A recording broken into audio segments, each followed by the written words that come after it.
We were going to have the grocery guy up next, but we switched things around a little bit. You missed that part of it, Allegra, because you weren't quite here yet, so just repeating that for you. But I have the great pleasure of bringing up Camille Roy next. I was fortunate to have met her last summer, and I see several people in the audience this evening who also met her either last summer or perhaps before. It is a series of letters between two women, Camille and Lucy. I put the boy to bed, turtle scout, mixed from rub and spring. Then I washed the knives to get rid of the black stains. There was Lucy's note waiting on the kitchen table. Dear Camille, we appear in our meat clothes and then erode. It's 43 by the clock. Now I've got these big boobs and a sturdy helping of meaty, muscular. But I'm casting my ear to the wind, so to speak, pulling my eyeballs out of the mud. That is personal. The deal with history, as I fill up my shelf, as I clutter it, my story will outlast the tale, the daffodils with their yellow shock, the mental shock of yellow, upthrust from green. It's so French. I mean, I've had this story all along, and I've waited for it to become like animal skin, Lucy. I composed a reply. Lucy, you were interested in lovers as dream states. You entered the personal only through that doubt. So much tissue wasted on a dream. Lucy, when your arms crunched my ribs, holes opened up in my psyche and I was spongy and clear. Lucy, with a big eraser, all my feelings turning vapor.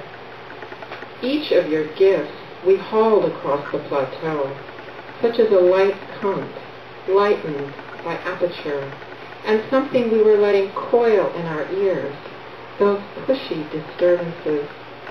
Now I feel wedded to evil. My brain keeps serving up nasty Pop-Tarts in which peace of mind is indicated by bubbles of lust. What you and I did was so good it was nauseating.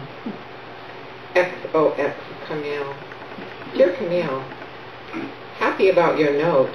I didn't expect it.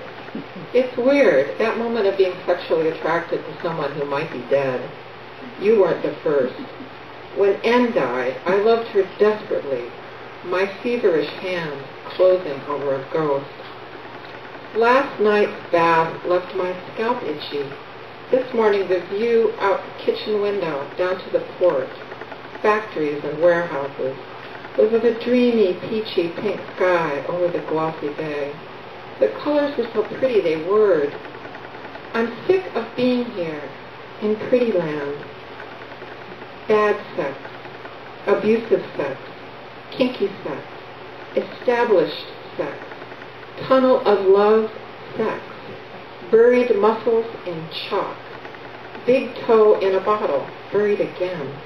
You can imagine my amazement when I heard you were not dead. Your living warmth made me sleepy. I slept for 4 days. Love, Lucy. Dear Lucy, I'm rattled. Every night a different rattle. Every day, waiting. This may be the weekend he dies. They're all gathering. His knees are bigger than his thighs. He weighs 95 pounds. He's covered with lesions. He crawls around the house, and if we don't watch him, there's shit everywhere. Today the boy woke up early and came down my stairs crying, "Where are the clouds?" It was before dawn, and the sky was white. Lucy, our frantic episode was undercut by embarrassment, surrealism and embarrassment, and a humor like heated